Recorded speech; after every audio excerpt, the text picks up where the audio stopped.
नमस्कार, मैं परंजॉय गुहा ठाकुर था। मैं आज पटना में हूँ। मैं राहुल तिवारी जी का मकान में हूँ। राहुल तिवारी कौन है? राष्ट्रीय जनता दल का विधायक है, मगर मैं उनसे बात नहीं कर रहा। आज राहुल जी का पिताजी बिहार के सबसे जाने माने राजनेता में एक शिवानंद तिवारी जी से बात कर रहा हूँ। धन्यवाद। आपका थोड़ा परिचय मेरे दर्शक को लिए दे रहा हूँ। राष्ट्रीय जनता दल का राष्ट्रीय उपाध्यक्ष थे। इससे पहले आप राज्यसभा में सांसद भी थे। आज इनकी उम्र है 84 साल और बहुत साल राम मनोहर लोहिया जी, किशन पटनायक जी के साथ आपका एक घनिष्ठ संपर्क था। तो आज जो चुनाव का माहौल आप देख रहे हैं, आज जो चुनाव का गर्मा गर्मी शुरू हो गया, अलग अलग मुद्दों को लेके लोग बात कर रहे हैं, तो आपने तो बहुत दशक से देखा बिहार का चुनाव, तो इसमें कोई नया कुछ है, कुछ अभिनवता है आज का विधानसभा चुनाव? देखिए, हम तो भले 1952 में एमएलए फ्लैट में आ गए। हमारे पिताजी सोशलिस्ट पार्टी से 1952 में जीत करके आए। तो वो पीढ़ी जो थी वो फ्रीडम मूवमेंट से निकली हुई थी। गांधी के नेतृत्व में उन लोगों ने आजादी की लड़ाई लड़ी थी और वो एक गांधी का प्रभाव था और लंबे समय तक गांधी का प्रभाव रहा। लेकिन धीरे धीरे ऑपोजिशन को जैसे पावर मिलना शुरू हुआ, ये आपस का खटपट जो है शुरू हुआ। जैसे पहली दफा पावर मिला 1967 में, तो 1967 संयुक्त विधायक दल, अच्छा उसमें एक कमाल ये था, वैसे सब लोग इस बात को जानते हैं कि एक तरफ सीपीआई और दूसरे तरफ जनसंघ, दक्षिणपंथी वामपंथी, दोनों विचारधारा के लोग एकत्र हो गए थे। इसके लिए मतलब मधुली मैंने विरोध किया था डॉक्टर लोहिया के इसका। अंत में डॉक्टर लोहिया ने ये कह के उनको चिप किया कि भाई हम एक्सपेरिमेंट करना चाहते हैं, एक्सपेरिमेंट हम तो करने जो। और उस समय एक बात भी कहते थे, कलकत्ता से कराची आप जाइए, एक भी कांग्रेस शासित राज्य से आप नहीं निकलेंगे। हाँ, वो तो कहानी आपका बहुत कुछ बदल गया आपका उस समय। मैंने हमको लगता है कि जहां तक हमको याद है कि 52 में लेफ्ट के लोग ज्यादा थे सोशलिस्टों के। ये तो पहली दफा मान लीजिए कृपलानी वगैरह आए, नेहरू जी के खिलाफ जो है पहला नो कॉन्फिडेंस मोशन हुआ। कृपलानी जी ने नो कॉन्फिडेंस मोशन को लीड किया, तो उसके बाद ही हमला जो है शुरू हुआ। दीनदयाल उपाध्याय हार गए, मुगलसराय से लड़े। तो ये उसी समय भूपेश गुप्ता कम्युनिस्ट पार्टी के और दीनदयाल उपाध्याय जनसंघ पार्टी से, इन लोगों के साथ डॉक्टर लोहिया ने तालमेल करके, और उस बाई इलेक्शन में 1963 के बाई इलेक्शन में मैंने पहली दफा वो लोकसभा में पहुंचे। वो भी पहुंचे, कृपलानी जी भी पहुंचे, शायद मीनू मसानी भी पहुंचे थे, हमको जहां तक याद आता है, गुजरात के किसी सीट से। नहीं शिवानंद जी, आप थोड़ा आगे चले जाइए। गांधी जी चंपारण, उसके बाद जयप्रकाश नारायण जी का जो इंदिरा गांधी का जो आपातकालीन व्यवस्था का जो उनके विरोध किया, यही से तो शुरू हुई, सब कुछ बिहार से ही शुरू हुई। तो मेरा आज सवाल है कि बिहार भारतवर्ष का रास्ता दिखाया एक बार नहीं बार बार, इस बार क्या होने वाले हैं? देखिए, बहुत ही कीन कंटेस्ट है और इसमें आप बहुत कॉन्फिडेंटली जो है ये भविष्यवाणी नहीं कर सकते हैं कि दोनों में से कौन जो अलायंस है, मतलब एनडीए गठबंधन और महागठबंधन। 5 साल पहले इन दोनों के बीच तो 0.5% वोट शेयर का फर्क, हाँ 12,000 वोट। इसके पहले वाले में, आज के पहले वाले में, तो वो एक अलग बात है कि उस समय क्या था, आज क्या होगा ये कहना बहुत मुश्किल है। ये जो आप बता रहे हैं कि 0.5% का फर्क था, उसी फर्क के आधार पर माने हम लोग, माने महागठबंधन के लोग दावा कर रहे हैं कि सरकार हमारी बनेगी। लेकिन देखिए नीतीश कुमार ने जिस तरह से खजाने का मुंह खोल दिया है, इतना पैसा बांट रहे हैं कि 10,075 लाख महिला को मिल रहा है उनका बैंक का खाता में। लोगों को लुभावन करने के लिए नीतीश जी ने ये एक ही आइटम नहीं है, उन्होंने वृद्धावस्था पेंशन और ये सब जो है बढ़ाया, 400 से 1100 किया। उसके बाद जो ग्रेजुएट है बेरोजगार, उनको 1,000 रुपया महीना जो है वो देने का कहा उन्होंने। उसके बाद जो है छोटे छोटे जो काम करने वाले लोग हैं, ममता है, ये आंगनबाड़ी है, सबका तनख्वाह बढ़ाया। दूसरे नीतीश कुमार का ये रहा है कि जैसे बिहार में जो सिपाही की बहाली होती है, पुलिस कांस्टेबल की बहाली होती है, उसमें 33% महिलाओं को उनका रिजर्वेशन दिया हुआ है। तो बिहार में आप देखिएगा, आपको मतलब आपका कहना है ये चुनाव का नतीजा ऊपर कुछ फर्क पड़ सकते हैं? अब देखिए ना, जैसे चुनाव के पहले झारखंड में हेमंत सोरेन ने चलाया माई बहन योजना, 2 महीना 3 महीने का मिलता चला गया। अब उसके बाद आप कहते रहे कि ये किसी को असर नहीं होगा। देखिए आप मध्य प्रदेश में भी यही किया लोगों ने। शिवरंजन जी, तेजस्वी यादव भी ऐसा वादा किया कि हर बिहार में हर परिवार का एक व्यक्ति को सरकारी नौकरी मिलेगा। तो ये कहां से आएगा? ये कहां इतना नौकरी है? ऐसा कहां से आएगा? वैसे भी बिहार सरकार कर्ज में डूबे हुए है, और भी डूब जाएगा। हमने भी वो सुना था। हमको लगता है कि बगैर मैंने वर्कआउट किए हुए ये सारा का सारा उन्होंने कह दिया। अब इस मामले में डेटा के मामले में यहाँ एक्सपर्ट है प्रशांत किशोर, तरह तरह का डाटा देते रहते हैं। जैसे तेजस्वी से कह दिया कि इतना हाई एजुकेशन का इंस्टीट्यूशन खोलेंगे, तो जोड़ के बताया कि भाई जो आपको दलित हैं, पिछड़े हैं, माइनॉरिटी के लोग हैं, मैट्रिक से ऊपर कितने लोग पहुंच पाते हैं? मैट्रिक के अंदर इतना 5% 7% लोगों का ये है, तो हायर एजुकेशन को करके। शिवानंद जी, आपने प्रशांत किशोर का नाम किया। प्रशांत किशोर कितने लोगों के साथ काम किया आप जानते हैं?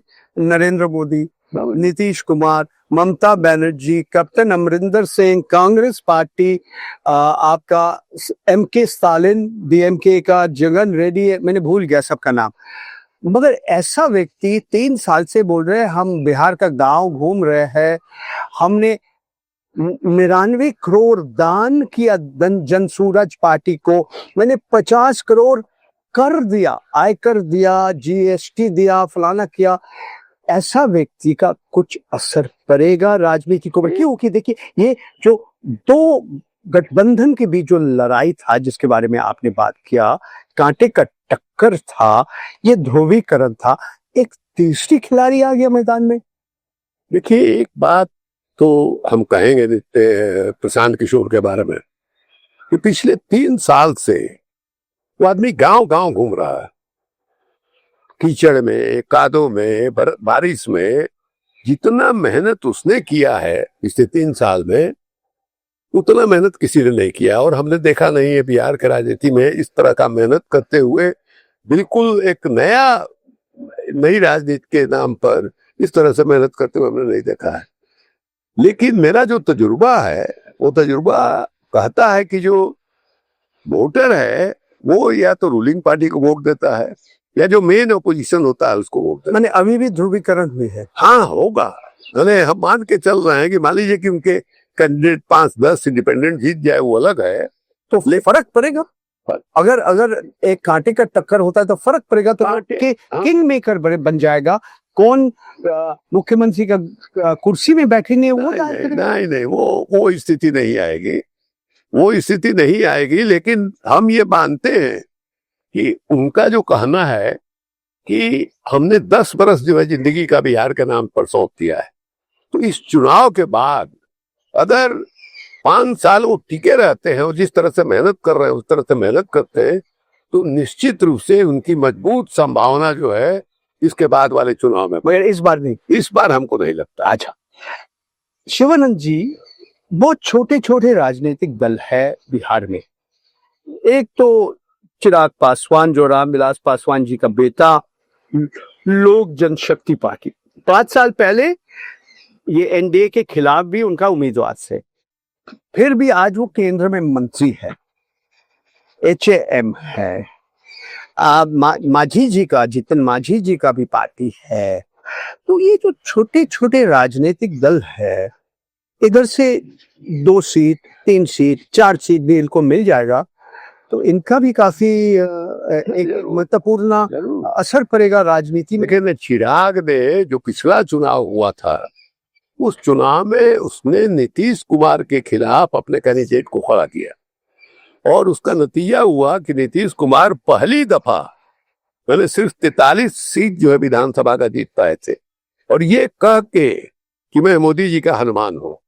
लेकिन मोदी जी या अमित शाह ने उस चुनाव अभियान में कभी ये नहीं कहा कि चिराग को वोट डालना जो है हमारे गठबंधन के खिलाफ वोट डालना होगा।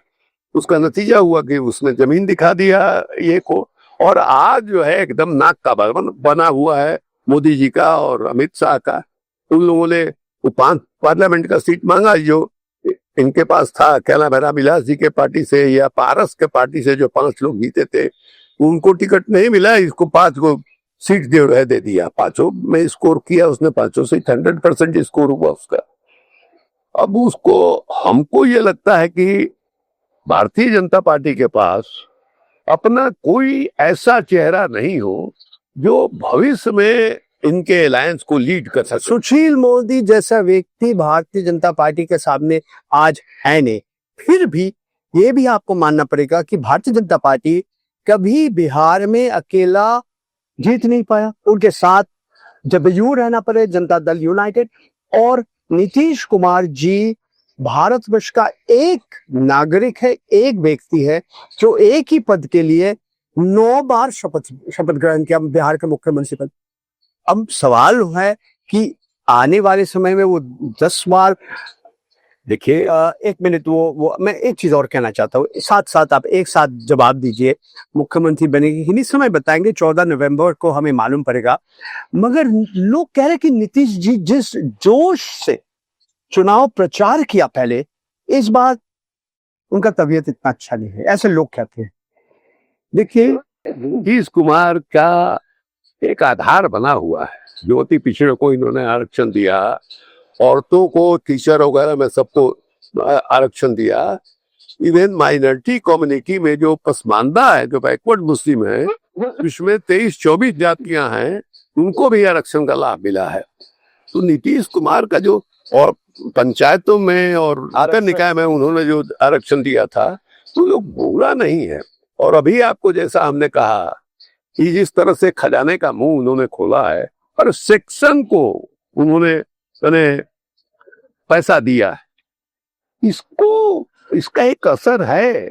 लोग मान रहे हैं कि उनका दिमाग ठीक नहीं है, वो जो है जिस तरह से बिहेव कर रहे हैं, जिस तरह से ये कर रहा है। लेकिन दूसरे तरफ हमने देखा कि अभी जो उनके अलायंस के लिए बीजेपी से जिन लोगों ने बात किया, ललन सिंह है, संजय झा वगैरह हैं, उन लोगों ने जो जिस तरह से कंसीड कर लिया था, उनका जो विनिंग सीट है वो, तो नीतीश उस समय जगे, और जगने के बाद उन्होंने चिराग के कैंडिडेट के खिलाफ अपना कैंडिडेट 4 या 5 जो है उन्होंने दिया। अब ये सवाल उठता है कि इतना अलर्ट तो है ही कि उन्होंने ललन सिंह और संजय झा ने जो निगोशिएट करके छोड़ दिया था, उसको भी उन्होंने मंजूर नहीं किया। इसलिए कभी कभी लगता है कि, हमको ये लगता है कि देखिए, यही नीतीश कुमार हैं जिन्होंने कहा था कि, असेंबली में कहा था कि आरएसएस मुक्त हम बिहार बनाएंगे, देश बनाएंगे, ये उनका कहना था। वो सचमुच तो धर्मनिरपेक्ष है नीतीश जी, वो अपने आप कहते हैं। और आप रजदा वालों कहते हैं कि नहीं, वो भारतीय जनता पार्टी जो एक सांप्रदायिक राजनीतिक दल है, उनको प्रोत्साहन दे। ये देखिए, यही कंट्राडिक्शन है।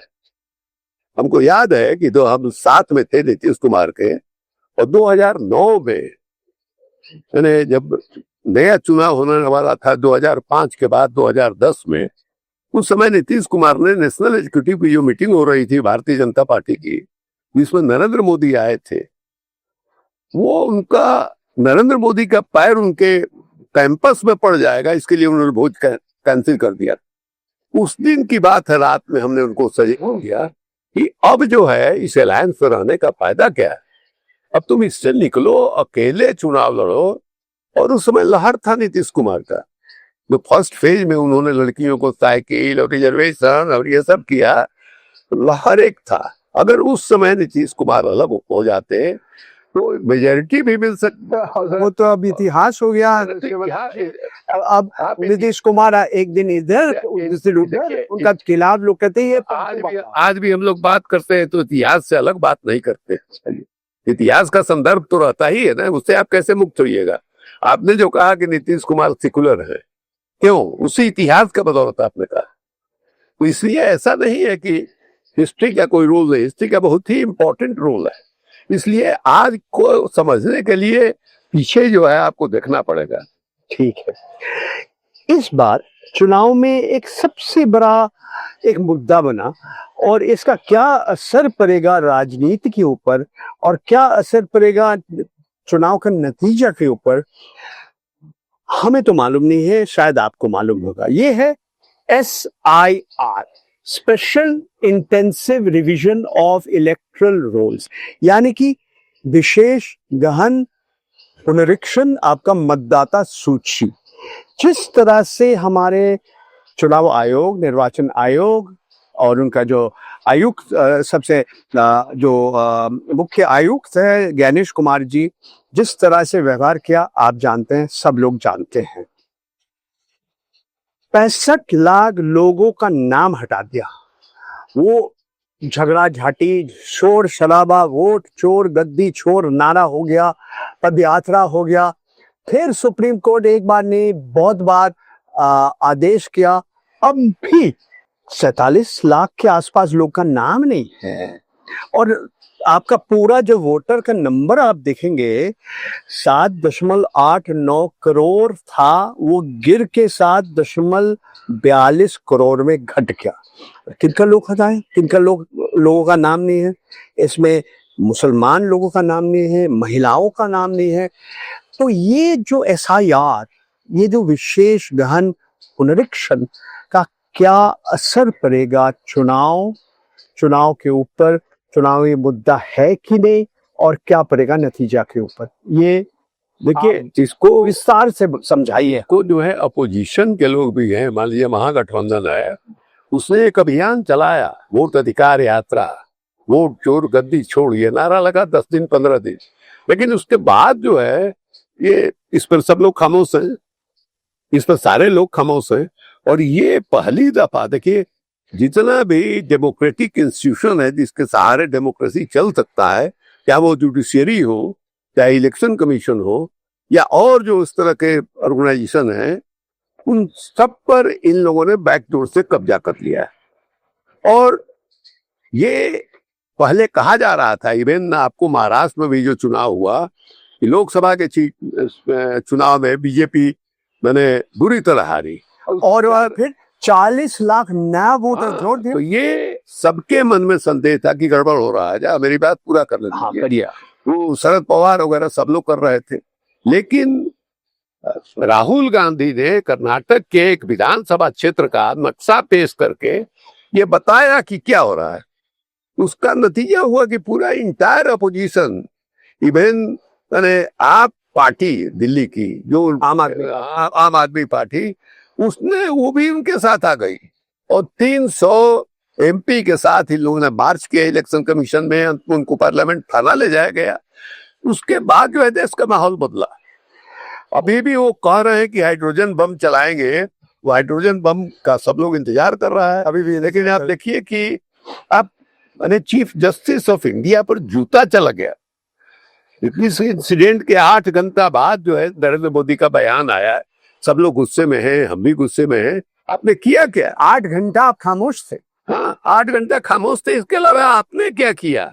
मैग्निमिटी दिखाई, मैंने चीफ जस्टिस ने कहा कि नहीं अब केस आ रहे हैं, लेकिन आपने क्या किया कि इतने बड़े इंस्टीट्यूट का इस ढंग से अपमान हुआ और आप मौन रह गए? और किसी ने किस पर, कि सनातन के नाम पर। जो मोहन भागवत है वो भी अप्रूव कर रहे हैं कि सनातन का यही अर्थ होता है जो उसने जूता फेंकने वाला ने बताया। मैं वापस आ रहा हूँ, ये आपने महाराष्ट्र के बारे में कहा, मैंने खुद ज्ञानेश कुमार जी जो हमारे मुख्य चुनाव आयुक्त से सवाल किया कि ये सच है कि भारतवर्ष का इतिहास में, महाराष्ट्र का इतिहास में पहला बार महाराष्ट्र में वोटर जैसा पंजीकरण किया गया, वोटर ज्यादा और 18 साल उम्र के युवा या 18 साल उम्र का व्यक्ति का संख्या कम है? उसका जवाब मैंने कुछ नहीं मिला। ये सारे जवाब भारतीय जनता पार्टी के प्रवक्ता दे रहे हैं हम लोग, मगर चुनाव आयोग खामोश। यही अभी जोगेंद्र यादव ने सुप्रीम कोर्ट में जो उठाया वो भी यही था कि भाई भारत सरकार के आंकड़े के मुताबिक 18 बरस से यानी जो वोट देने के लिए एलिजिबल हैं उनकी तादाद इतनी है, तो वोटर जो है उसी अनुपात में होना चाहिए। तो बिहार में अलग तरह का हेराफेरी चल रहा है, लोगों को नाम हटा दिया गया। और आप योगेंद्र यादव पे बात किया, योगेंद्र यादव सुप्रीम कोर्ट सबसे उच्च न्यायालय में पहुंचा, उनके साथ दो, एक महिला एक बुजुर्ग व्यक्ति थे, बोला इनका नाम नहीं है, वो लिखा है मतदाता सूची में दिखा है, वो गुजर गए हैं, मरे हुए हैं, कैसा हो सकता है?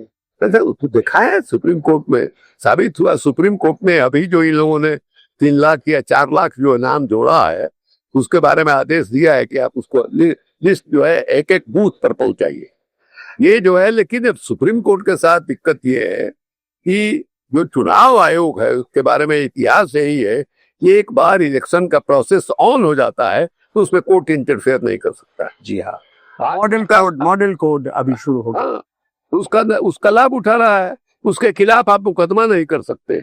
इस तरह से उसको एक कवच जो है, उसको सुरक्षा जो है प्रदान कर दिया है, जैसे जजों को है या और लोगों को है, उसी तरह से इसको भी है। तो खुलेआम जो है, देखिए आप किसी भी ऑर्गन को देख लीजिए, वो हर जगह आरएसएस के लोग भरे हुए। आपके यहाँ दिल्ली में जो गेस्ट टीचर हुआ करते थे उन सबको हटा करके आरएसएस का आदमी भर रहा है। सारे संस्थाओं को उन्हीं के लोग हैं। मैं खत्म करने के पहले 2 सवाल आपसे करना चाहता हूँ। पहला सवाल है कि इस बार बिहार का विधानसभा चुनाव में सबसे बड़ा चुनावी मुद्दा क्या है? एक नहीं हो, 2 या 3 भी हो। खाली रोजगार का सवाल है।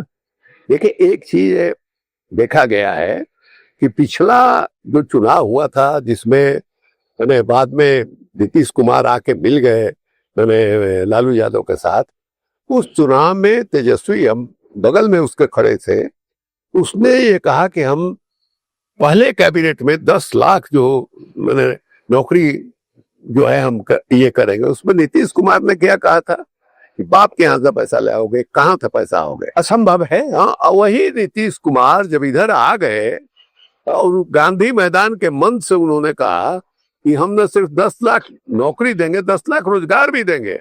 और अब तो पता नहीं कहाँ कहाँ से जो है निकल रहा है रोजगार और कहाँ कहाँ से ही हो रहा है। वो भी कैसे करेंगे, अपने ट्रेजरी को मैनेज कैसे करेंगे, इसके बारे में कोई जानकारी नहीं। आखिरी सवाल शिवानंद जी, आप बताइए, थोड़ा बहुत भविष्यवाणी कीजिए। मैं जानता हूं आप ज्योतिषी नहीं है, मगर आप बिहार का राजनीति समझते हैं।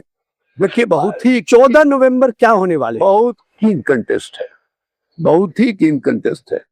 इसलिए कोई भी ये नहीं कह सकता है कि क्या होता है। हम चूंकि फील्ड में नहीं घूम रहे हैं, हमको कोई बहुत आइडिया जो है मैंने नहीं है। नहीं तो पूरे बिहार में हम लोग घूम करके राजनीति करते थे, तो वो फीडबैक हमको उस तरह से नहीं है कि हम कहें कि क्या होगा क्या नहीं। डिपेंड करता है। देखिए, बिहार में जो सबसे बड़ा ब्लॉक है कास्ट के हिसाब से, वो ब्लॉक है ईबीसी, अति पिछड़ा, 36% है। एक्सट्रीम बैकवर्ड क्लास, अति पिछड़ी जाति। वो किसके साथ जा रहे हैं, उसका बड़ा हिस्सा किसके साथ जा रहा है, इसमें कोई संदेह नहीं है कि यादव कम्युनिटी का अधिकांश वोट 80% 90% जो है तेजस्वी के साथ, हाँ, तेजस्वी के साथ जाएगा। उसके अलावे आपको जो माइनॉरिटी का वोट है उसमें हम मानते हैं कि डिवीजन होगा, क्योंकि उसमें भी जो ईबीसी के लिए किया है नीतीश कुमार ने, इसी ईबीसी के साथ उसको आरक्षण दिया है। तो हम महिलाओं को देखें किसी की ट्यूब चैनल में, सीमांचल में मुस्लिम महिलाओं को, उसमें उन्होंने कहा कि नीतीश कुमार को वोट देना। तो ये जो है स्थिति, अब आरजेडी के पास जो है कितना अति पिछड़ा वोट आ रहा है ये हम नहीं कर सकते। चलिए, धन्यवाद। उसी पर करता है, सब कुछ इन्हीं के ऊपर निर्भर करेगा। ईबीसी वोट के ऊपर काफी महत्वपूर्ण आप दे रहा है। एसआईआर क्या होगा, ये जो लोगों को लुभावन करने के लिए भी जो अलग अलग कार्यक्रम, अलग अलग लोग वादा कर रहे हैं, और प्रशांत किशोर, जनसूरज पार्टी, तो बहुत सारे मुद्दा है। आज मैं शिवानंद तिवारी जी से बात किया, बिहार के वरिष्ठ राजनेता राम मनोहर लोहिया जी के साथ बहुत साल उन्होंने काम किया। वो आज राष्ट्रीय जनता दल का उप अध्यक्ष है, भूतपूर्व राज्यसभा का सांसद है। उनका कहना है कि इस बार क्या होगा चुनाव में, इसके ऊपर भविष्यवाणी करना बहुत मुश्किल काम है, बहुत कठिन काम है। सब कुछ हम लोग नवंबर का 14 तारीख की मालूम करेगा। आप सबको मैं धन्यवाद देना चाहता हूं। आप परंजॉय ऑनलाइन का चैनल देखते रहिए, सब्सक्राइब कीजिए। नमस्कार।